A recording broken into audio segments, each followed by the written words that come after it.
How many days after Kevin McCarthy was sworn in as Speaker did you subpoena his records?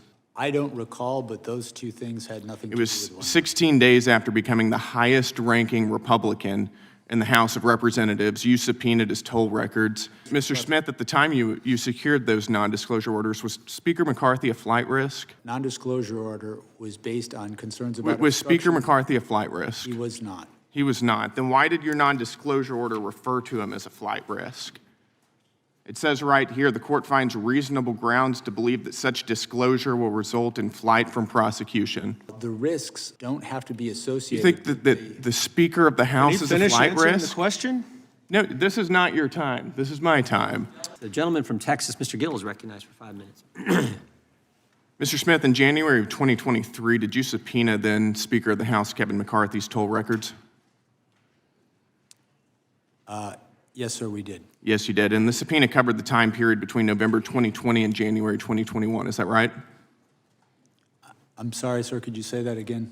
We're not going to delay like this. The subpoena covered the time period between November of 2020 and January 2021. How many days after Kevin McCarthy was sworn in as Speaker did you subpoena his records?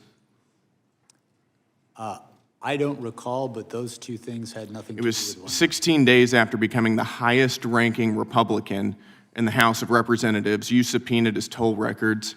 Do you agree that that might reasonably be considered a violation of the speech or debate clause?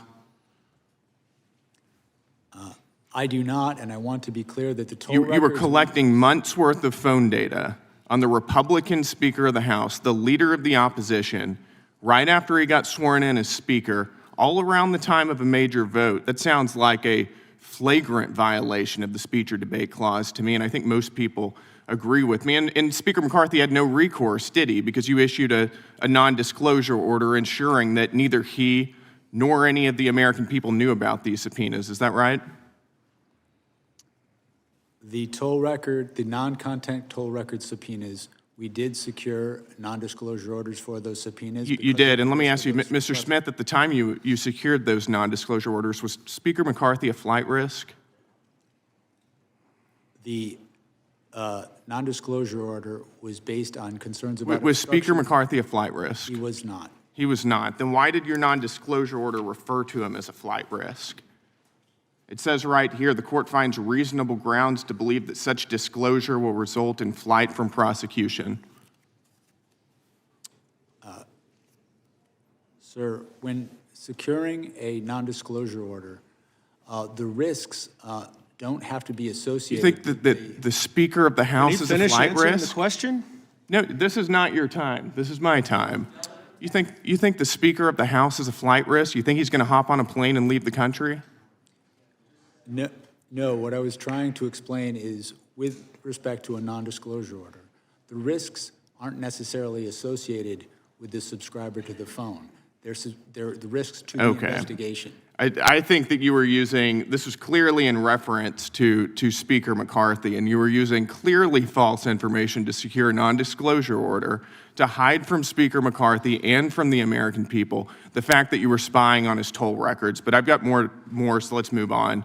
In May of 2023, you also issued subpoenas for toll records of 9 U.S. senators and an additional representative. Is that right? In May of 23, we did issue. You did, and there were non-disclosure orders in conjunction with those subpoenas as well, right? That's correct, consistent with department policy and the law. So again, nobody would know what you were doing. The senators would, and the representatives would, and the American people wouldn't know what you were doing. Is that right? The toll records that we secured and the non-disclosure orders were consistent with policy and consistent. And you knew with whenever you were doing that there was a risk you were violating the speech or debate clause. Is that right? The toll record subpoenas that we secured were with the concurrence of the public integrity. Your own analysis says that you knew there was a risk you were violating the speech or debate clause. I have it right here. This is an email from John Keller at Public Integrity Section to your team. As you are aware, quote, as you are aware, there is some litigation risk regarding whether compelled disclosure of toll records of a member's legislative calls violates the speech or debate clause in the D.C. Circuit. That's from your own analysis right there. So you did know, didn't you? Sir, with respect to the item you just put up on the screen, the last sentence states. Oh, we're going to get to the last sentence. Okay. We're going to get to the last sentence. And You cite case law in here, quote, the bar on compelled disclosure is absolute. Is that right? Or do you think that you didn't have to abide by that precedent? To be clear, this statement is not from my office. This is the statement of the Public This is Integrity your Section. justification for those subpoenas and NDOs that you ordered. This was part of your analysis. It's a cursory analysis. I think it's worth noting. But let's get to that last sentence then. Quote, given my understanding of the low likelihood that any of the members listed below would be charged, the litigation risk should be minimal here. In other words, you're using a novel legal theory, which you knew was novel, has never been tested by any court. You're not charging any of these members. Nobody's going to know about it because you issued NDOs. Nobody's going to sue this, so who cares? We're going to do it anyways. I mean, you walked all over the Constitution throughout this entire process. Mr. Chairman, the gentleman's time's spying expired. on members of Congress, and you know it. It's absolutely disgraceful. I yield back. Gentleman yields back. Not going to be charged. They're not going to see it. They're not going to know because we're not going to tell them. So let's go ahead and do it. It's exactly what happened. I want to go back to that email. If we could put that up, this email that Mr. Gill highlighted a few minutes ago. This is the justification from the public integrity section. If you look at the bottom, John Keller, public integrity section, for going and getting the phone records, toll records of members of Congress. And there's a couple things I want to highlight. That first highlighted area, there is some litigation risk. So they admit there's some concern here. And they send this to the copy to Jack Smith's team. And then you go down later, as Mr. Gill pointed out, the case law is clear. A legislator may intervene and oppose such use. So the risk is real. But here's the deal. There was really no risk because we weren't going to know. They weren't going to tell us. They made sure they didn't tell us because they went to the judge and got a gag order. And look at the last sentence. The last sentence. Low likelihood that any of the members listed below would be charged. So they're not going to know because we're not going to charge any of these guys. They didn't do anything wrong. And so therefore, the litigation risk should be minimal. They're not going to be charged. We're not going to go after them.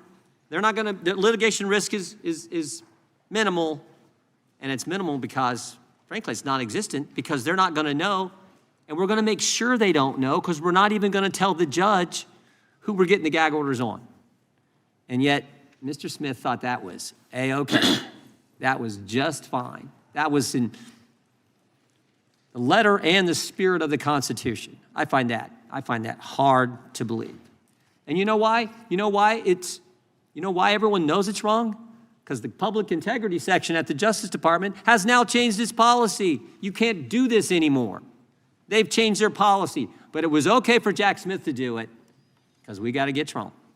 We got to get the president. That's what this was all about.